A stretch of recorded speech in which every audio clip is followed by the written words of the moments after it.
The second configuration is a white-only space, and folks might be curious about why would I want to talk about race with only white folks. So I can tell you a little bit about my own experience in white caucuses, and that's that it creates a space where we can really grapple with our whiteness and how we've been socialized in a way that does not harm our colleagues and co-students of color. How's it going, everybody? BDB here. You'll be blacklisted from all private schools, and you'll be known as a racist. Students and parents pull back curtains on woke prep schools. Just know, even in private schools, even in public schools, even in college universities, why do you think Antifa is a huge deal? Why do you think wokeness and dipshitness is a huge deal? It's because the college is brainwashing your kids.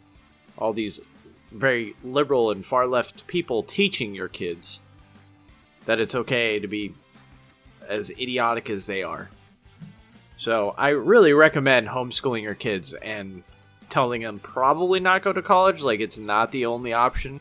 On Tuesday, journalist Bari Weiss released a jaw-dropping long-form expose in City Journal detailing the extent to which leftist woke ideology has infiltrated America's elite private schools. The article, based on interviews with a dozen anonymous parents, teachers, and students connected to some of the nation's most prestigious private prep schools, illuminates how the children being indoctrinated at these institutions are tomorrow's powerful elite.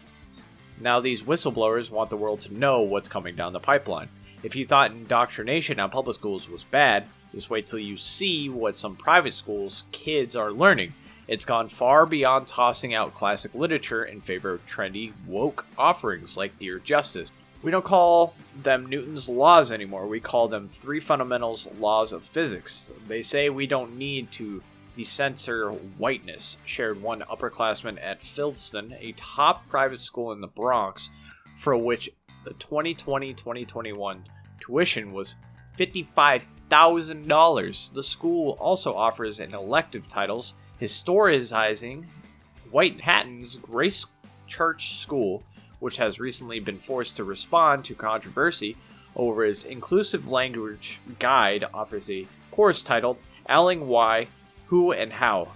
The curriculum includes a design called Accomplice, Not Allies, that declares the work of the accomplice in an anti-colonial struggle is to attack colonial structures and ideas alongside a photograph of burning police cars, Weiss notes. Meanwhile, Harvard Westlake, $42,000 last year, and its extensive anti-racist plan announced this summer included redesigning the 11th grade U.S. history course from a critical race theory perspective, among many similar goals. Somehow it gets worse. One teacher was asked to teach an anti-racist curriculum that included a pyramid of white supremacy. The top was genocide. The bottom was two sides to every story. According to these whistleblowers, the effects on kids is both profound and damaging. The academic obsession with race has made me think about race more. MLK would condemn these schools, said one concerned student. Even young children are being taught to see themselves and others through the lens of skin color. One elementary child at Chapin reportedly told her father, "All people with lighter skin don't like people with darker skin, and are mean to them." Horrified, her father tried to explain to her, "That's not how we feel in this family." One 4-year-old child reportedly told her mother, "I need to draw in my own skin color." Skin color, the child explained, is really important. Understandably, these parents, teachers, and students are alarmed by this racially divisive, radical ideology. They are also extraordinarily afraid. According to one anonymous teacher, to speak against this is to put all of your moral capital at risk. In addition to concerns about losing their jobs, parents are deeply concerned about hurting their children. The school can ask you to leave it for any reason, said one mother at Brentwood, another Los Angeles prep school. And then you'll be blacklisted from all private schools. You'll be known as a racist, which is worse than being called a murderer today. As one parent who fled a communist country states, "I came to this country escaping the same fears of I came to this country escaping the very same fears of retaliation that now my own child feels. These parents may be wealthy, but they feel trapped. I don't mean to get emotional. I just feel helpless. I'm too afraid, one parent told Weiss. I'm too afraid to speak too loudly. I feel cowardly, and I just make little waves. According to another parent, it's a fear of retribution. Would it cause our daughters to be ostracized? Would it cause people to be ostracized us? It already has. Biracial student receives failing grade at prep school for refusing to confess his white dominance. And then YAF obtained exclusive footage of a mandatory anti-racism training at Princeton theological seminar. Students are segregated by race for part of training in order to avoid harm to students of color and for whitened students to grapple with their whiteness. The second configuration is a white-only space, and folks might be curious about why would I want to talk about race with only white folks. So I can tell you a little bit about my own experience in white caucuses, and that's that it creates a space where we can really grapple with our whiteness and how we've been socialized in a way that does not harm our colleagues and co-students of color. So I'll talk about the first one, which is a BIPOC only space. Now this is a space that's open to students who identify as Black, Indigenous, or as a person of color. As people of color, we are not a monolith, so we come to this work with a wide range of experiences. And so it's important to have space just to be together and talk about what these experiences are with each other. My thought is that in theological education, some of the very heavy lifting that we require of our students of color and those who sit at the intersection of race and gender should be balanced by the professors and the TAs.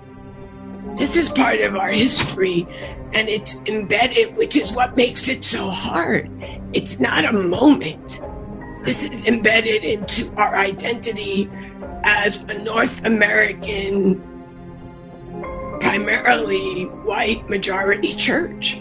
That's one of the reasons why I think that the element of resiliency needs to take into account the abilities to reimagine even theological concepts and faith tenets that we have grown up with. Many times these particular concepts and has been presented within a particular cultural box. Dr. Ibram X. Kendi states the work of anti-racism is to identify, describe, and dismantle.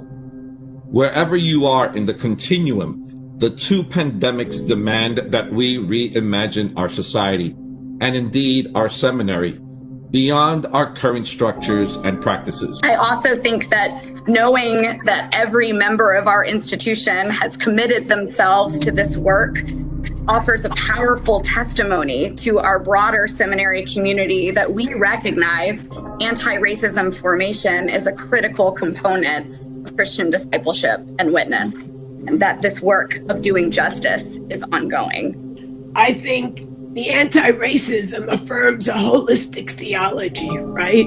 It acknowledges, and when we acknowledge that this is an issue that's part of our theological understanding, that it's part of our theology and praxis for the future of the church, what a gift.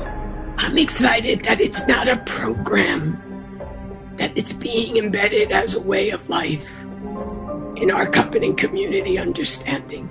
Be courageous enough to even question many times the practices that have encumbered many people groups that have been historically oppressed. If you're going to enter into these difficult times and difficult conversations, using the language that Ruth is going to provide for you, using the tools, you've got to come out of it and continually be growing. So that's one thing, is sort of that, it's very basic action reflection, but framing it around racial justice.